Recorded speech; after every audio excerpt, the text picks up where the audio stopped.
को लगता है कि सारे मामला पहले से तय हो चुके थे, तब कल ऐलान किया गया?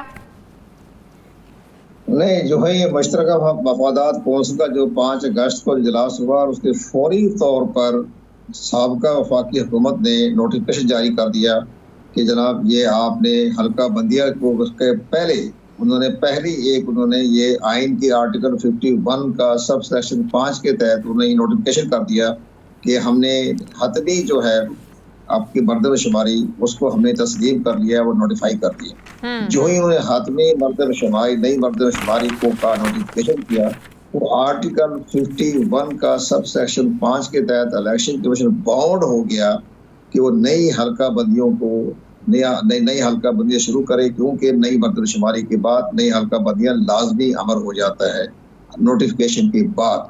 अब ये समझ में ये नहीं आ रहा कि वफाकी हुकूमत को जो मालूम था कि 9 अगस्त को असम्बलियां तहलील हो रही है, कौमी असम्बली, और उसके बाद वफाकी काबीना भी तहलील हो जाएगी, तो उन्होंने 3 दिन पहले नोटिफिकेशन करने की वजूहत किया थी।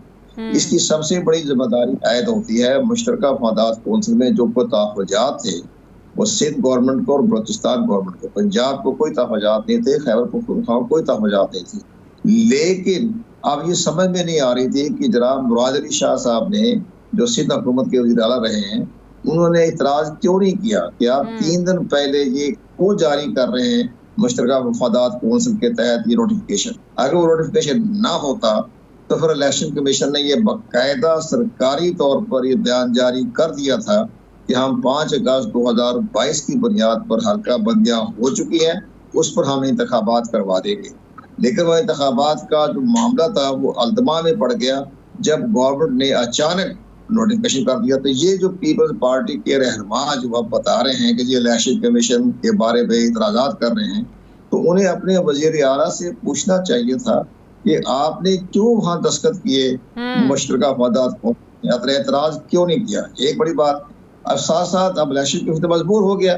हल्का बंदिया आप जैसे कि आपने फरमाया, ये सही कहा आपने, तमाम अखबारात में भी आ चुका है कि चीफ इलेक्शन कमीशन जो आईनी इदारे के सरबराह हैं, उन्होंने चीफ जस्टिस पाकिस्तान से 2-2.5 घंटे मुलाकात की।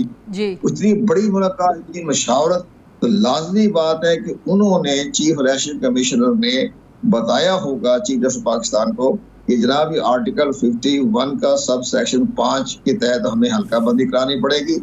लेकिन इसके ऊपर सेक्शन 3 है कि वो है कि आपने असर 9 नशिस्तें सूबाई कौमी असम्बली की भी आपने तोयन करनी होगी। लेकिन वहाँ मुश्तरका मफादात को ने बड़ी अहम बात यह कही कि वहाँ लिख दिया ऑर्डर के ऊपर कि जनाब हल्का बंदी तो आप करवा लें, लेकिन सीटों का जो आगे पीछे होना है उसकी जरूरत नहीं है। मतलब के ये काम करके गए हैं कि जो हल्का बंदियां होंगी, नए हल्के शामिल नहीं होंगे, उन्हीं हल्कों में आप वोटर्स की तादाद बढ़ा रहे हैं। आप सीटें, जाहिर है अगर आपने हल्का बंदियां होंगी तो हल्के ज़्यादा करेंगे, सीटें भी बढ़ेंगी। जो आर्टिकल 515 के अंदर आबादी के मुताबिक जाहिर है कौमी असम्बली की सीटें आपने सूबों को तकसीम करनी है, उसके लिए तो आईनी तरमीम की ज़रूरत है। इसका मतलब ये है कि ये काम करके गए, हल्के ज़्यादा इन्होंने नहीं किए, हल्का बंदियों में आपने वोटर्स की तादाद बढ़ा दी है। नहीं, वोटर की तादाद का नहीं होता उसमें। जो पहली बात यह है कि मैं आपको आसान लफ्ज़ों में बता दूं कि आपके जितने भी नाज़रीन देख रहे हैं या सुन रहे होंगे, वो सबसे बड़ी बात यह है कि आपकी सूबाई असम्बली का मैं हवाला देता हूं कि पंजाब की सूबाई असम्बली जो है वो तकरीबन 4.5 लाख की आबादी पर एक हल्का बनेंगे, यानी कॉन्स्टिट्यूंसी बनेगी। और कौमी असम्बली जो है वो 7 या 8 लाख की आबादी पर एक कौमी असम्बली की नशीत आ जाएगी। आबादी की वजह से वो आबादी हो जाएगी, लेकिन वोटर्स का इसका कोई ताल्लुक नहीं है। वोट तो बनती है इलेक्शन स्कीम के तहत। यहाँ एक हल्के में वोटर्स की तादाद बढ़ जाएगी ना, आबादी बढ़ेगी तो जाहिर है अगर आपने सीटें नहीं बढ़ानी तो जो आबादी बढ़ी है उसको कहाँ डालना है, आप उन्हीं हल्कों में डालेंगे ना। नहीं, कहीं भी नहीं डालना। उसमें सबसे बड़ी अहम बात यह है कि एक हल्का जो पहले 4 लाख में था वो 5-6 लाख में हो जाएगा। तो यही तो मैं कह रही हूँ कि हल्का जो पहले 3 लाख का था वो 4 लाख का हो जाएगा, जो 5 लाख का था वो 6 लाख का हो जाएगा। तो आबादी बढ़ जाएगी ना, आबादी हाँ। के मुताबिक हल्का बढ़ गया ना, हल्का हाँ। बढ़ गया, हल्का बढ़ के बाद उसकी बात अब पहले एक कौमी असम्बली का मेंबर जो था वो 4 लाख। मुझे एक बात बताएं, नई हल्का बंदियों का ये मतलब नहीं है कि नए हल्के बने आबादी के मुताबिक। जैसे आपकी आबादी बढ़ी है तो आप हल्के भी बढ़ाएं, तो जाहिर है फिर सीटें भी और निकलेंगी।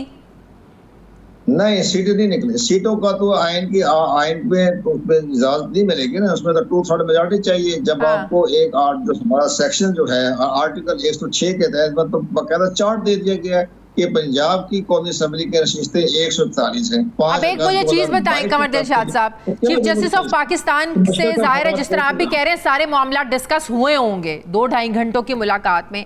अब जो है वो तहरीक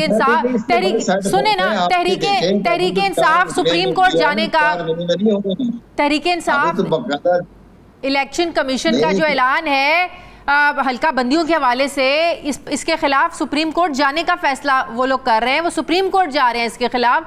तो जब चीफ जस्टिस ऑफ पाकिस्तान को सारी सूरत हाल का अदराक है तो फिर क्या इनको सुना जाएगा तहरीक इंसाफ की इस दरखास्त को? नहीं, इस पर हमें किसी पार्टी के हवाले से हम बात नहीं करते, लेकिन अगर सुप्रीम कोर्ट पाकिस्तान में गई है, सुप्रीम कोर्ट बार एसोसिएशन भी गई है, पाकिस्तान बार काउंसिल भी जा रही है। अब अगर honourable chief justice of Pakistan या ऑनरेबल चीफ जस्टिस के साथ साथ हमारी जो पूरा बेंच जो है वो फैसला कर दे कि जो ये मुश्तरका फहमादात कौंसिल का 3 दिन पहले जो नोटिफिकेशन किया गया तो उसको हम कदम करार देते हैं।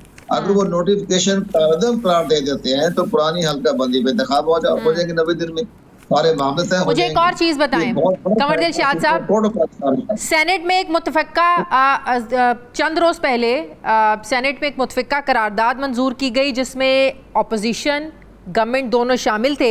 उसमें कहा गया कि आम इलेक्शन 90 रोज़ में होने चाहिए। ज़ाहिर सेनेट में चारों सूबों की नुमाइंदगी है, तो अब इस करारदाद की खिलाफ वर्जी की गई है। फिर आपको याद होगा मई के महीने में कौमी असम्बली ने एक बिल मंजूर किया था, तौहीन पार्लियामेंट बिल। तो अब जब इसकी खिलाफ वर्जी होगी तो ये इस तौहीन पार्लियामेंट की जो कार्रवाई है क्या वो चीफ इलेक्शन कमिश्नर के खिलाफ नहीं होगी? नहीं, ये तो है इनके पहली बात ये कि 9 अगस्त को असेंबली डिसॉल्व हुई है और 5 अगस्त को मुश्तरका फहमादात कौंसिल के तहत नोटिफिकेशन कर दिया। तो कौमी असम्बली को ये करारदाद पास करनी चाहिए थी कि जनाब जिसका हल्का बंदी के बारे में जो नोटिफिकेशन किया गया है मर्दमशुमारी के बारे में ये गैर कानूनी है, उस पर करारदाद आनी चाहिए थी ना कौमी असम्बली में। अब ये कहना कि जी ऊपर से तो आर्टिकल 51 के तहत इलेक्शन कमीशन, लेकिन अगर कोई इस करारदाद की बुनियाद पे चला जाता है, अगर कोई इस करारदाद की बुनियाद पर अदालत चला जाता है तो कार्रवाई तो होगी। कोई कार्रवाई नहीं होनी, कोई कार्रवाई नहीं होनी। ये सारी बातें जो है ना ये सब लफाजी बातें हैं। इलेक्शन कमीशन पाकिस्तान आइन के आर्टिकल 51 के सब सेक्शन 5 के तहत कार्रवाई करनी है, वो भी आइन की कार्रवाई है, आइन का रास्ता है वो भी।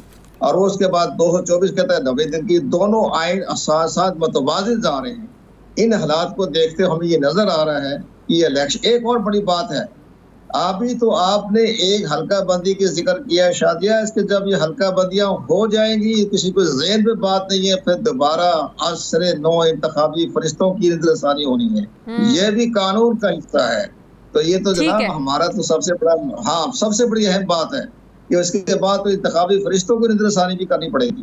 वो भी उसमें लिखा हुआ है सेक्शन जो हमारा 17 से लेकर 22 तक जो है हल्का बंदियों का दफात जो उसमें लिखा हुआ है, जब नई हल्का बंदी हो जाए तो असरे 9 इंतखाबी फरिश्तों पर नजरसानी की जाए, इसके बाद इलेक्शन कमीशन पाकिस्तान जारी करेगा।